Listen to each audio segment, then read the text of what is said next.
বাড়ি থেকে বেরিয়েছি সেই সময় আকাশ কালো করে নেমে এলো বৃষ্টি। বৃষ্টি হওয়ার কথা ছিল, এইটা একেবারে ঠিক, কেননা আজকে সকাল থেকেই আকাশের মুখ ভার। ঠিক মনে হচ্ছিল যেন সূর্যগ্রহণ লেগেছে। তুমুল বৃষ্টির কারণেই আমি আর আজ অফিস যেতে পারিনি। ক্রমেই 10টা থেকে 11টার দিকে সময় অতিক্রম করলো। বৃষ্টি থামার পর বদ্ধ গৃহে থাকতে না পেরে আমি অতিষ্ঠ হয়ে উঠলাম আর ছাতাটা নিয়ে বেরিয়ে পড়লাম। আজকে আবার অম্বাবুচি। যাই হোক, মঠ লেনে গিয়ে ঠাকুর মশাইয়ের কাছে একটা জম্পেস গল্প শোনার জন্য সেইখানে 8 পয়সার পাসিং শো কিনে পৌঁছেই দেখি যে কিশোরী সেন আমার আগেই সেখানে গিয়ে উপস্থিত। দরজা খুলতেই কিশোরী হেসে বলে উঠল, এই যে বিভূতি, আরে তুমি এতক্ষণে এলে, আর আমি সেই কোন সকাল থেকে অপেক্ষা করে আছি জানো। বৃষ্টির দরুন ট্রাম একটা মিলল দেখে ফুটপাথে দাঁড়িয়েছিলাম, কিন্তু চৌরঙ্গিতে যাব এমন ফাঁকে ট্রাম পেলাম না যখন, তখন মঠলেনগামী বাসেই উঠে পড়লাম। এই দেখো না, আমি অফিসের পোশাকেই চলে এসেছি, আর এসেছি এই মিনিট খানেক আগে, কিন্তু তোমাকে ছাড়া একদম মন টিকছিল না। তারানাথ ধূপ দিতে দিতে বৈঠকখানার ঘরে প্রবেশ করল আর দেওয়ালে টাঙিয়ে রাখা দেবতার উদ্দেশ্যে ধূপ দেখিয়ে তক্তপোষে বসল। খোলা দরজার বাইরে থেকে দেখতে পেলাম যে ঝমঝমিয়ে বৃষ্টি শুরু হলো। আমি তারানাথকে বললাম, আচ্ছা ঠাকুরমশাই, আপনি কোনোদিন কামাখ্যা গিয়েছেন, তাও আবার অম্বাবুচির দিন? তারানাথ আমার আনা পাসিং শোটা ঠোঁটের কোণে রেখে সেইটায় অগ্নি সংযোগ করে বলে উঠল, তা হঠাৎ এই কথা তোমার মুখে, ব্যাপার কি? না ঠাকুর মশাই, শুধু আমার কৌতূহল ছিল। অম্বাবুচির 4 দিন যেহেতু ওই দেবীর পূজা নিষিদ্ধ, তাই শুধাচ্ছিলাম। তারানাথ আবার একবার খোলা জানলার পানে চেয়ে দেখে নিল বাইরেটা। তবে এইবার তার কপালে ভাঁজ দেখতে পেলাম। তারপর এক মুখ ধোয়া ছেড়ে বলে উঠল, হ্যাঁ, আমি একবার নয়, গুনে গুনে বার 8 গিয়েছি কামাখ্যায়। আসাম প্রদেশে বেশ জাগ্রত তন্ত্রপীঠ হচ্ছে গিয়ে কামাখ্যা। কামাখ্যার মতো শ্মশানে থেকে আমি সাধনার কাজে লিপ্ত ছিলাম। অবশ্য যেই ঘটনা তোমাকে আজকে বলতে বসেছি, সেইটা আমার বিপদের কাহিনী। কামাখ্যায় এমন এমন লোক আসে, সেইটা তোমরা না দেখলে কিছুতেই বিশ্বাস করতে পারবে না। আসলে কি জানো তো, আমার খুব সাধু সঙ্গের নেশা ছিল। বলতে পারো যে আমার ওই নেশাই আমাকে বাড়ির আরাম ছেড়ে বাইরে বের করে এনেছিল। আমি একবার একটা তীর্থক্ষেত্রে গিয়েছিলাম। তীর্থক্ষেত্রটা উত্তর ভারতের একটা বিখ্যাত স্থান। ওইখানেই আমার সাথে বহু সাধকের আলাপ হয়। তবে ওই সাধক দল কিন্তু পরেছিল কালো রঙের আলখাল্লা জাতীয় পোশাক। কিন্তু তাদের দশাশই চেহারা দেখেই বুঝতে পেরেছিলাম এরা অঘোরী সাধনা করে। কিন্তু দলের যে গুরু, তার বয়স কিছুটা বেশি, চোখের গড়ন কুতকুতে। আর শুধু তাই নয়, ওই গড়নের সাথেই আমি দেখতে পেয়েছিলাম কি ভয়ঙ্কর চাহনি। দেখলেই গা শিউরে ওঠে। ঠিক একটা আসামির মতোই চেহারার গড়নটা। তার দলের লোকেরাও তেমনি। সে আমাকে অনেক কথা শুধিয়েছিল আর জানতে পেরেছিল আমার বাড়ি ছাড়ার আসল কারণ। আমি প্রথমে ভেবেছিলাম যে দরকার কি এইসব কুসঙ্গে পড়ে নিজের সর্বনাশ ডেকে আনার, কিন্তু তারপর মনে হলো যাই তো, দরকার হলে পালিয়ে যাব কোথাও। তাই 7-5 না ভেবেই তাদের দলে ভিড়ে গিয়েছিলাম। তাদের মধ্যে সকলেই কি ক্ষমতাশালী সাধক ছিলেন? না কিশোরী, আমার ভ্রমণ জীবনে সাধু দেখেছি অনেক, এ কথা ঠিক, কিন্তু ক্ষমতাশালী সাধু যাকে বলে সে নেহাত হাতে গোনা কয়েকটা মাত্রই দেখার সৌভাগ্য হয়েছে। তবে দেখেছি বটে, এক এক সাধু তান্ত্রিকরা এক এক বিদ্যাতে সিদ্ধহস্ত। তবে হ্যাঁ, ওই দলের যে গুরুস্থানীয়, সে হয়তো কিছুটা নিম্ন শ্রেণীর ক্ষমতা লাভ করেছিল, কেননা তার কথা মতোই তার চেলারা চলছিল। অদ্ভুত বশীকরণ ক্ষমতা। আমাকে প্রথম দেখার পর সেই বয়স্ক সাধুই বলেছিলেন, তোর শরীরে তন্ত্র সাধনার চিহ্ন আছে ঠিকই, কিন্তু তুই বেশি দূর যেতে পারবি না। তা উত্তর ভারতের যে মন্দিরটায় সাধুর সঙ্গে দেখা হয়েছিল, সেই সাধুদের দলে গেলাম তো ভিড়ে। তাদের গন্তব্য ছিল কামাখ্যা। সাধুদের ট্রেনে ওঠার জন্য কোনোদিনই টিকিট কাটতে হয় না। ট্রেনে উঠে বসে আছি, এমন সময় ওই বয়স্ক সাধুর দিকে তাকিয়ে বলে উঠলাম, আচ্ছা সাধুজি, আমরা এই সময় কেন কামাখ্যায় যাচ্ছি বলুন তো? সাধু কিছুক্ষণ আমার পানে চাইলেন, তারপর দাড়ির জঙ্গলে একবার হাত বুলিয়ে নিলেন। এমন ভাবে আমার দিকে চাইলেন যে আমার সম্পূর্ণ সত্তা তিনি যেন পড়ে নিচ্ছেন। প্রথমেই বলেছি, ওই সাধুর চাহনি আমার একদম পছন্দ হয়নি। নিম্ন শ্রেণীর সাধকদের মতোই চাহনি। অনেকক্ষণ একভাবে চেয়ে থাকার পর বললেন, এটা আমরা কামাখ্যার গহীন অরণ্যে শ্মশান সংলগ্ন অঞ্চলে গিয়ে একটা মস্ত সাধনার কাজে লিপ্ত হব। রাত ভোর ওই সাধনার কাজ চলবে। এই সাধনা করতে পারলে আমাদের শক্তি অনেক গুণ বৃদ্ধি পাবে।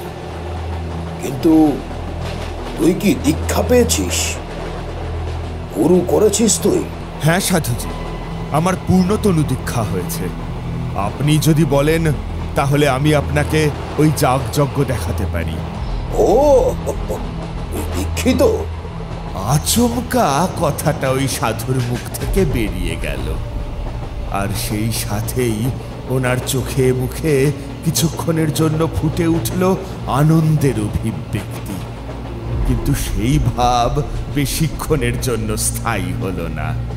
নিজেকে সামলে নিয়ে উনি বলে উঠলেন, বেশ, তবে তাই হোক, তুই আমাদের সাথেই থাকিস, তোকে দরকার হবে। কথা শেষ করে উনি চুপ করে গিয়েছিলেন। কিন্তু আমি তখনও জানি না যে ওনার আসল উদ্দেশ্যটা কি। যদি জানতাম তাহলে জীবনে ওই মুখ হতাম না। কেন? ওই সাধকের কি আপনাকে নিয়ে কোনো কূট মতলব ছিল? প্রথম দিকে আমার তেমনটা মনে হয়নি। আমি এর আগেও এমন গুরু শিষ্যদের সাথে নানা স্থানে থেকেছি, রাত্রি অতিবাহিত করেছি। সত্যি বলতে আমার মনে তখন খারাপ অনুভূতি হয়নি, কিন্তু আমার মনে হয়েছিল যে সাধু আমাকে তাদের ক্রিয়াকর্মের সঙ্গে থাকতে বললেন বটে, তবে ওই সাধু কিন্তু সুবিধার নয়। তার বেশভূষা দেখেই সেইটা অনুমান করে নিয়েছিলাম। যেই সময় আমরা গিয়ে কামাখ্যার মন্দিরে পৌঁছলাম, তখন শুনলাম যে মন্দির 4 দিনের জন্য বন্ধ থাকবে, কেননা অম্বাবুচি চলছে। ভক্তের সমাগম নেই তেমন। মন্দির চত্বরটা পুরো ফাঁকা ফাঁকা। তখনকার মন্দিরে সিঁড়ির পাশে এত দোকান ছিল না। শুনশান বনজ অঞ্চল ছিল। শুধু ভোরবেলা আর সন্ধ্যার দিকে আরতির ঘণ্টার ধ্বনি ভেসে আসত। থাকার স্থান বলতে শুধু হাতে গোনা কয়েকটা আবাস। তাছাড়াও গ্রামের লোকেদের বাড়িতে কিছু পয়সার বিনিময়ে থাকার সুবিধা ছিল। সে ছিল অন্যরকম দিনকাল। এখন শুনলে হয়তো তোমাদের অবাক লাগছে, কিন্তু যেইটা সত্যি সেইটাই বলছি। যাই হোক, পাণ্ডার মুখে ওই সংবাদটা শুনে আমি সাধুকে বললাম, আর সেই সংবাদ শুনে ওনার চোখে মুখে কেমন যেন তৃপ্তির অভিব্যক্তি খেলে গিয়েছিল। ঠোঁটের কোণের হাসিটা তুলনামূলক চওড়া হলো। আমি ভেবে পেলাম না যে 4 দিন যদি মন্দিরের পূজা পাঠ বন্ধ থাকে তাহলে এনার কি সুবিধা হবে।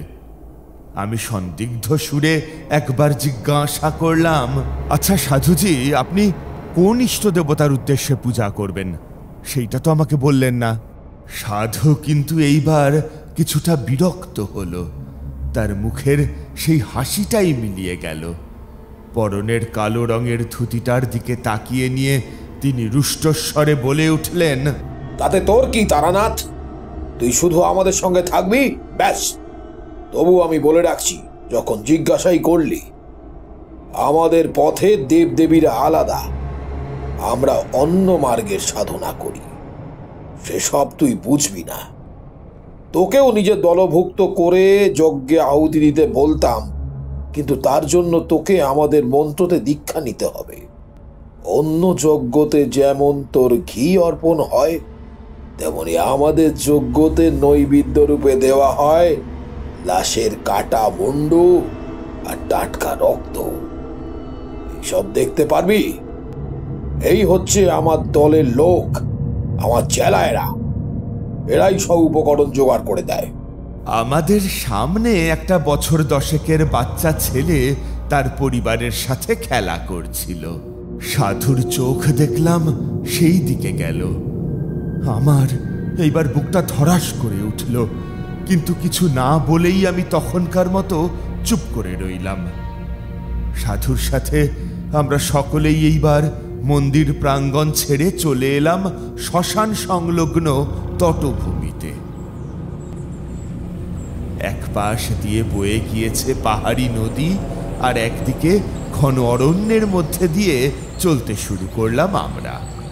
তখন সন্ধ্যা হব হব করছে, আর শুধু তাই নয়, ওই সন্ধ্যার আধারে দেখা যাচ্ছে না কিছুই।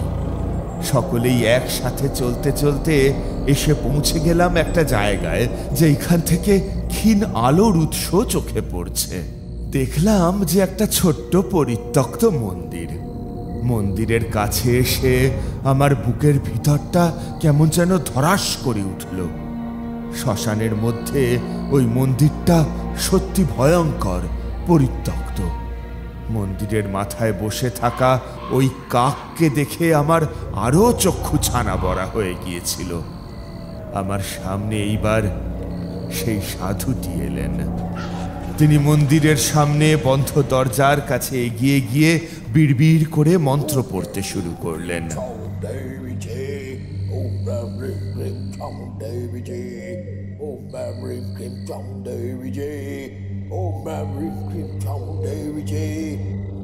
খানিকক্ষণ মন্ত্র পাঠ করার পর স্পষ্ট দেখলাম যে দরজাটা নিজে থেকেই খুলে গেল, কিন্তু ঢোকার আগেই তিনি বাধা দিয়ে সকলকে দাঁড় করিয়ে দিয়ে নিজে ঢুকে গেলেন। শুধু দেখেছিলাম ভিতরটা অন্ধকার ছিল। ছিটে বেড়ার দরজার ফাঁক দিয়ে ধীরে ধীরে হলদেটে আলোক শিখা উদ্ভাসিত হলো। তারপর উনি আমাদের ভিতরে আসার অনুমতি দিলেন। আমি বিহ্বল হয়ে তাকিয়েছিলাম। দশাশই চেহারার জনা চারেক চেলা সোজা ঢুকে গেল। তারপর দরজার কাছে ওই সাধু আসতেই আমার হুঁশ ফিরল। আমি প্রবেশ করলাম। আচ্ছা, মন্দিরটা কি পাকা বাড়ি ছিল? তারানাথ নিজের নিভে যাওয়া সিগারেটে আবার অগ্নিসংযোগ করে এক মুখ ধোয়া ছেড়ে বললেন, খেপেছ? ওই অরণ্য অধ্যুষিত জায়গায় কেউ পাকা বাড়ির মন্দির বানায়? মন্দিরটা ছিল খড়ে ছাওয়া, আর দেওয়ালগুলো ছিল মাটির, ঠিক ওই পর্ণকুটিরের মতোই। আমি ঢুকে গিয়ে দেখলাম সকল চেলারা ব্যস্ত সন্ত্রস্ত হয়ে সামগ্রীগুলো এক জায়গায় জড়ো করছে। সব থেকে আশ্চর্য লাগলো এই দেখে, যখন 4 জন ধরাধরি করে একটা ছাগল এনে রাখলো, আর ছাগলটা ছিল মিশমিশে কালো রঙের। সুতরাং আমি বুঝলাম যে আজকেও বলি হবে। ও, একটা কথা তোমাদের বলাই হয়নি, ওই দিনটা ছিল আবার অমাবস্যা, কিন্তু যেহেতু অম্বাবুচি চলছে তাই মন্দিরটা বন্ধ ছিল। ঘরের মধ্যে কিছুই ছিল না বলতে গেলে, কয়েকটা নরকরটি আর ধুনো আর একটা মস্ত শান দেওয়া খাঁড়া। কিন্তু যজ্ঞবেদী আমার চোখে পড়েনি। আমি আবার সাধুকে কিছু জিজ্ঞাসা করার সাহস পেলাম না, শুধু বললাম, সাধুজি, পূজা কখন শুরু হবে? সেই উত্তর সাধু দিলেন না। কালো আলখাল্লা পরে একজন দশাশই চেহারার চেলা শুধু লাল চোখে আমার দিকে তাকিয়ে ঠোঁটের ওপর আঙুল রাখতে বলল। কেউ কোনো কথা বলছিল না। আমিও চুপ করে গেলাম, কিন্তু আমার মনে বিপদের ঘণ্টাটা বারবার এমন আঘাত করছিল যে মনে হচ্ছিল এইখানে থাকা আর আমার একদম উচিত হবে না। আমি বাইরে বেরিয়ে যাওয়ার সিদ্ধান্ত নিলাম, কিন্তু বাইরের দিকে তাকাতেই দেখলাম বাইরেটা পুরো অন্ধকার, কিচ্ছু দেখা যাচ্ছে না, শুধু ঝিঝি পোকা ডাকছে। আমার দিকে এইবার ওই সাধু এগিয়ে এলেন। তারপর ঠোঁটের কোণে একটা তাচ্ছিল্যের হাসি ফুটিয়ে বললেন, এই যে তারানাথ, তুমি ওইভাবে বাইরে ঘন ঘন তাকাচ্ছ কেন? তুমি এইখান থেকে আর এক পাও যেতে পারবে না, কেননা আমি এই দলের অধিপতি। আমার ইচ্ছা নেই তোমাকে যেতে হবে, আর বাইরে বেরোলে কিন্তু বিপদ হবে। এটা কিন্তু জঙ্গলে পরিপূর্ণ জায়গা, তাই বন্য জন্তু দ্বারা তুমি আক্রান্ত হতে পারো। কি দরকার তোমার বলো? বুঝতে পেরেছি, তোমার খিদে পেয়েছে, তাই না? আমি এইবার সলজ্জ সুরে না বলতে যাচ্ছিলাম, কেননা এমন সব যজ্ঞ কিংবা পূজাতে অমাবস্যার রাতে নির্জলা উপবাস করতে হয় সেইটে আমার জানা ছিল। আমি আমতা আমতা করে না বলতে যাচ্ছি, সেই সময়ই ওই সাধু আমার কাঁধে হাত রেখে মৃদু হেসে বলে উঠলেন, আহ, লজ্জা পেও না। তুমি তো আমাদের সাথে যজ্ঞ করছো না, তুমি শুধু সারা রাত্রি পাশে থেকে দেখবে, ব্যাস এইটুকুই তো। তোমার সামান্য আহারে কোনো দোষ হবে না। এই, কে আছিস? তারানাথকে কিছু খেতে দে তো। একজন চেলাকে দেখছিলাম কোণে বসে আরতির জন্য পঞ্চপ্রদীপটা প্রস্তুত করছিল। সেই উঠে গিয়ে ঝোলার মধ্যে থেকে একটা মাটির পাত্রে প্যাড়া মিষ্টি নিয়ে আমার সামনে এলো, আর একজন সামনে জল রেখে গেল। সেই সাথেই আর একটা জিনিস লক্ষ্য করলাম, যে ছাগলটাকে ওরা বেঁধে রেখেছিল দড়ি দিয়ে, তাকেও খেতে দেওয়া হয়েছে। ওই মুহূর্তেই আমার মনের মধ্যে থেকে কেউ যেন বারবার বলছিল যে, নানা তারানাথ, তুমি এইগুলো খেও না। কিন্তু দীর্ঘ ট্রেন জার্নি করে আর পাহাড় ভেঙে ওঠার ধকলে আমার পেট খিদেতে চুঁই চুঁই করছিল। ফলেই আমার সামনে থাকা ওই মিষ্টি জল খেয়েই আমি ক্ষুধা নিবৃত্তি করলাম। খাওয়ার আধ ঘন্টা পরেই আমার চোখের দৃষ্টি ক্রমেই ঝাপসা হয়ে আসছিল। কানে শুধু আসছিল কাঠের গাঁট ফাটার ফটফট শব্দ। শরীরটা ম্যাজ ম্যাজ করছিল, আমি আর কিছুতেই তাকিয়ে থাকতে পারছিলাম না। আমার সামনে 4 জন এসে জড়ো হয়েছে, আর আমি ধীরে ধীরে ঘুমিয়ে পড়লাম। ঘুমিয়ে পড়ার সময় আমার কানে ভেসে আসছিল সমবেত কণ্ঠস্বর। তারপর কি হয়েছে সে আর আমার জানা নেই।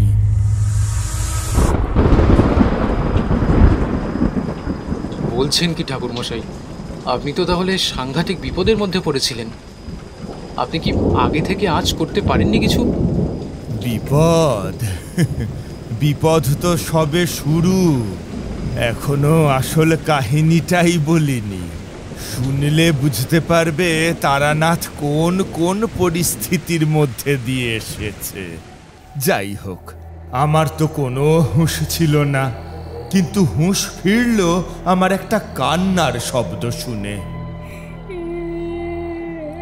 কান্নার আর ছাগলের ম্যাঁ ম্যাঁ শব্দ হচ্ছিল। দুইটি শব্দ তারস্বরেই হচ্ছিল বলা যায়, আর একটা গম্ভীর কণ্ঠস্বর ওই দুই শব্দকে ছাপিয়ে গম্ভীর কণ্ঠে মন্ত্রপাঠ করছিল। ওম ম্যাম রিম ক্রিম চামুণ্ডেবিজে, ওম ম্যাম রিম ক্রিম চামুণ্ডেবিজে, ওম ম্যাম রিম ক্রিম চামুণ্ডেবিজে, ওম ম্যাম রিম ক্রিম চামুণ্ডেবিজে। জেগে ওঠো হে দেবী, আমার মনের আকাঙ্ক্ষা পূরণ করো দেবী, তাহলে তোমার চরণে আমি 3টে নৈবেদ্য অর্পণ করব। আমি সব কিছু স্পষ্ট শুনতে পাচ্ছিলাম, কিন্তু আমি নিজে কোথায় আছি সেটাই ঠাহর করতে আমার লেগে গিয়েছিল অনেকটা সময়। উঠে বসে চোখ খুলে দেখি যে কিছুই দেখা যাচ্ছে না, উল্টে ঘরে এতই অন্ধকার যে চোখ চলে না। কিন্তু অন্ধকারের মধ্যে চোখ সয়ে যেতেই দেখলাম যে আমি আছি সেইখানে যেইখানে প্রথমে ওই সাধু তার চেলাদের সাথে ছিল, কিন্তু এখন কেউ নেই। বাতাসে একটা পোড়া পোড়া গন্ধ ছিল। আমি এইবার উঠতে গিয়েই দেখলাম আমার 2 হাত পিছমোড়া করে বাঁধা, আর আমার সামনে একটা গণ্ডি নির্মাণ করে রাখা আছে। ওই গণ্ডির 2 দিকে 2টি নরকরটি রাখা, তাদের মাথার ওপর জবার ফুল। আমার বুঝতে বাকি রইল না যে আমার সামনে ঘোর বিপদ। আমি যাতে কোনোভাবে পালাতে না পারি সেই ব্যবস্থা করেছে ওই সাধক। আমার সমূহ ক্ষতি চায় সে। আপনার তো মুখ খোলা ছিল ঠাকুরমশাই, তাহলে আপনি চিৎকার করে সাহায্য চাইলেন না কেন? ঠাকুরমশাই রুষ্ট কণ্ঠে জ্বলন্ত দৃষ্টি মেলে বললেন, বোকা বোকা প্রশ্ন করো না কিশোরী। পাহাড়ের দুর্গম অঞ্চলে ছিল ওই মন্দিরটা, সেইখানে আমি কাকেই বা চিৎকার করে ডাকবো, আর আমার গলা কার কানে পৌঁছবে? কোনো লোকের পক্ষেই ওই গুচ্ছ জায়গায় পৌঁছনো সম্ভব নয়। যাই হোক, আমার কানে ভেসে আসছিল ওই বাচ্চার আর্ত করুণ শব্দটা, আমায় ছেড়ে দাও, আমায় ছেড়ে দাও, আমি বাড়ি যাব। কিন্তু সেই শব্দটা যে কোত্থেকে আসছে সেইটা আমি কিছুতেই বুঝতে পারছিলাম না। তারপর কান খাড়া করে শুনলাম, আর ইতি উতি চাইতেই চোখে পড়ল যে একটা জায়গা থেকে ক্ষীণভাবে আলোক রশ্মি আসছে। আমি দেখলাম যে মাটির একটা জায়গায় কিছুটা ফাঁপা জায়গা থেকে ভেসে আসছে আলোর কিছুটা দ্যুতি। আমি বুঝলাম এই ঘরের নিচেই একটা গুপ্ত সুড়ঙ্গ আছে, আর সেইখানেই হয় আসল পূজা।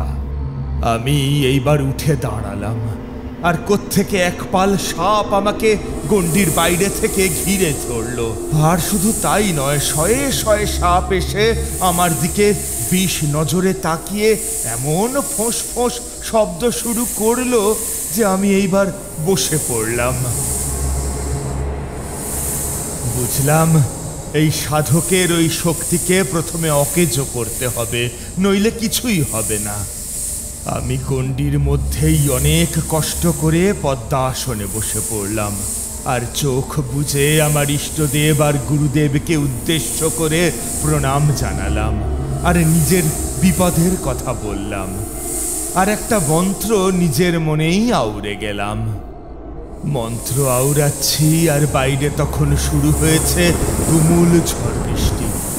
হঠাৎ করেই শুনলাম আমার নিচের থেকে আরতির শব্দ, অর্থাৎ আরতি হচ্ছে, আর কাসরের শব্দ ভেসে আসছে। আমার বুকটা থরথর করে কেঁপে উঠল। ওই ছাগলের চিৎকার শুনে আমার মনে হচ্ছিল যে এইবার বুঝি বলি হবে। শুধু বলি না, ওই নিষ্পাপ ছেলেটিকে বোধহয় ওরা মেরেই ফেলে দেবে। আমাকে কিছু একটা করতে হবে, কিন্তু আমি যে বন্দী, আমাকে কেউ যদি বাঁধন মুক্ত না করে তাহলে আমার যে কিছুতেই এই গণ্ডি থেকে বেরিয়ে যাওয়া সম্ভব হবে না। কি আর করি, এক মনে ইষ্টদেবীকে স্মরণ করছি, আর সেই সময় শুনতে পেলাম একটা বাঁশির আওয়াজ। বাঁশির শব্দ মানে সাধারণ গান বাজনার বাঁশি নয়, সাপুরেরা যে বাঁশি বাজিয়ে সাপদের বশীভূত করে ঠিক তেমন বাঁশি। আমার সামনে ফনা তুলে দাঁড়িয়ে থাকা ওই সাপগুলো একে একে ওই শব্দের প্রতি আকৃষ্ট হয়ে বাইরে বেরিয়ে গেল। আর তার কিছুক্ষণ পরই দরজা ঠেলে ঢুকে পড়ল ঘরে একজন। তার পায়ের নুপুরের শব্দ শুনে আমি অনুমান করলাম যে সে হয়তো কোনো মেয়ে, কিন্তু অন্ধকারে দেখতে পাচ্ছিলাম না তার মুখ। বাইরে তখন আবার কড়াত করে একটা বাজ পড়ল, আর সেই সাথেই অন্ধকার ঘরটা আলোতে উদ্ভাসিত হয়ে উঠল। ঠিক তখনই আমার চোখ গেল সেই মেয়েটির দিকে। মেয়েটি 8 পৌড়ে করে শাড়ি পরেছে, ঠিক আদিবাসী মেয়েরা যেমন করে শাড়ি পরে। পরনে সবুজ রঙের লাল ডুরে শাড়ি, আর গায়ের রং মিশকালো। হাতে একটা লোহার বালা, চুলটা টান করে বাঁধা, আর চোখটা ডাগর গড়ন। সে আমার দিকে এগিয়ে এলো খালি পায়ে। তারপর আমার সামনে কেটে রাখা ওই গণ্ডিটায় শুধুমাত্র 5 ছোঁয়ালো। বললে বিশ্বাস করবে না, ওই মেয়েটা পা রাখা মাত্রই গণ্ডিটা অদৃশ্য হয়ে গেল, আর সেই সাথেই ওই কঙ্কালের মাথাটা ভেঙে 2 টুকরো হয়ে গেল।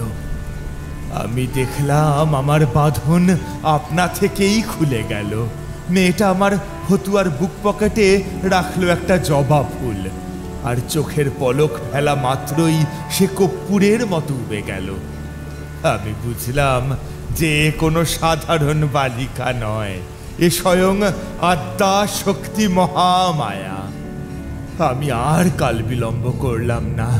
সুড়ঙ্গর মুখেই যে গুপ্ত পথটা গিয়েছে ওইখান দিয়ে সন্তর্পণে নেমে গেলাম।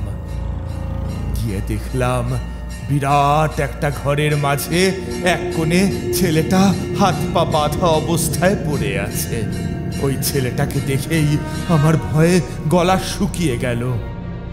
আরতি করে প্রথমেই ওই সাধু নিয়ে এলো ছাগলটিকে, তারপর তার গায়ে কি সব মন্ত্র পড়ে বিরাট উপদেবীর মূর্তির সামনে রাখা একতাল মাটি নিয়ে ভালোভাবে সেইটা সারা গায়ের মধ্যে মাখিয়ে দিল। তারপর একবার মূর্তিটার দিকে তাকিয়েই হাতের খাড়াটা তুলে নিয়ে দিল এক কোপ। সেই দৃশ্য আমি দেখতে পারিনি, কিন্তু যখন চোখ খুললাম দেখলাম ওই সাধকের হাতে ধরে থাকা খাড়াটা রক্তরঞ্জিত হয়ে উঠল। আর শুধু তাই নয়, ওই সাধকের রূপ তখন সম্পূর্ণ অন্য। ওই সাধকের শান্ত সমাহিত ভাব কোথায় যেন উবে গিয়েছে। আমার তখন একটাই চিন্তা মাথায় ঘুরছে যে ওই ছেলেটাকে কিভাবে আমি উদ্ধার করব। চেলাগুলো এইবার ওই ক্রন্দনরত ছেলেটাকে নিয়ে এলো ওই সাধুর সামনে।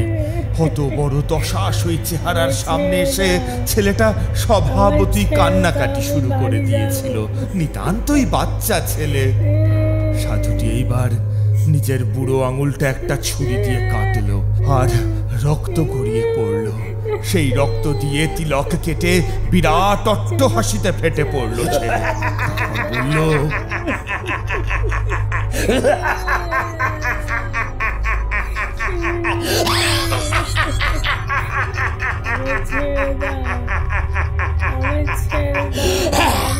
এই ছেলেটিকে এখন তুই ঘন্টা 2 বেঁধে রাখ, আর আমার পুজোর সময় হয়ে এসেছে।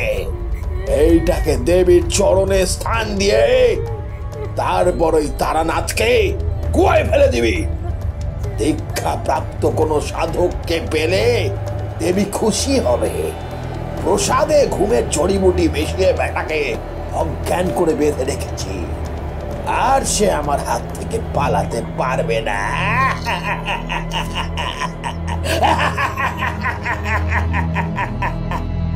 আমি মনে মনে প্রমাদ গুনতে শুরু করলাম। তখনই আমার কর্তব্য কর্ম স্থির করে ওইখান থেকে চম্পট দিয়ে বাইরে বেরিয়ে এলাম। আশপাশ নিকষ কালো অন্ধকার। পাহাড়ি জঙ্গলে অন্ধকার খুব বেশি থাকে। আমি অন্ধকারে অভ্যস্ত চোখে একবার এইখান ওইখান অনুসন্ধান শুরু করে দিলাম। আর অনুসন্ধান করতে করতে আমি দেখতে পেলাম একটা লাশ ভয়ঙ্কর সেই লাশ দেখে আমার ওই অন্ধকার রাতেই পিলে চমকে উঠেছিল। ঝোপের ধারে দেখলাম একটা আধপোড়া লাশ পড়েছিল। আমি একটা গাছের নিচে বসে পড়ে একটা গুচ্ছ বিদ্যা শুরু করলাম। ওই বিদ্যা সেই সময় আমি ভালোই রপ্ত করেছিলাম। কি করলেন ওই লাশটা নিয়ে? করব কি কিশোরী, ওই দেহের মধ্যে প্রেত বিদ্যার চালান করলাম। দেহটা প্রায় পুড়ে গিয়েছিল। বিশেষ কিছু প্রক্রিয়া করে ওই মেয়েটিকে জাগিয়ে তুললাম। যেই সময় আমি ওই মেয়েটিকে জাগিয়ে তুলেছি সেই সময় দেখলাম যে তার চোখ লাল হয়ে গিয়েছে। সে উঠেই বলল, আমাকে কি করতে হবে? কি করতে হবে আমাকে?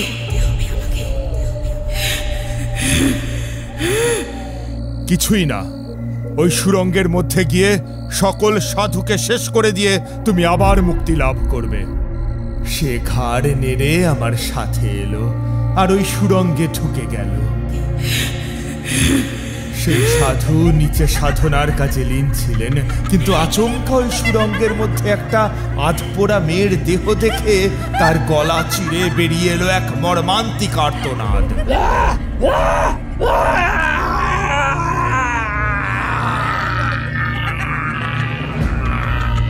আমি সেই ফাঁকে ছেলেটিকে উদ্ধার করে বাইরে নিয়ে চলে আসি। তারপরের কথা আমি আর বললাম না। মেয়েটি ওই সকল সাধু আর তার চেলাদের গলা টিপে হত্যা করে। মেয়েটা আমার সামনে এসে দাঁড়াতে আমি তার কপালে আমার একটা আঙুল ছুঁয়ে তাকে আবার মুক্ত করে দিলাম। আর পরদিন সকালেই ওই ছেলেটিকে তার মা বাবার কাছে ফিরিয়ে দিয়ে বলেছিলাম, আপনাদের ছেলে ওই জঙ্গলে হারিয়ে গিয়েছিল। আপনাদের একবার ছেলের দিকে খেয়াল রাখা উচিত ছিল। আমি না থাকলে হয়তো আপনাদের ছেলের ক্ষতি হয়ে যেত। ছেলেকে ফিরে পেয়ে তার বাবা মা চোখের জল ফেলে আমাকে অনেক ধন্যবাদ দিয়ে চলে গেলেন। আমি দিন 7 ছিলাম কামাখ্যায়। অম্বাবুচির ওই 4টে দিন কেটে যাওয়ার পর ফিরে এসেছিলাম দুর্লভ অভিজ্ঞতা সঞ্চার করে।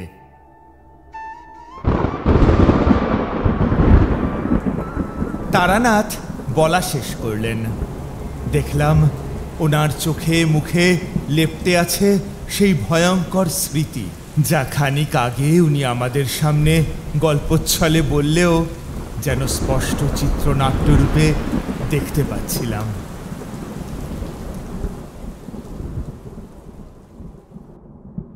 আমাদের এই গল্প যদি আপনাদের ভালো লেগে থাকে তাহলে অবশ্যই লাইক করবেন এবং শেয়ার করবেন।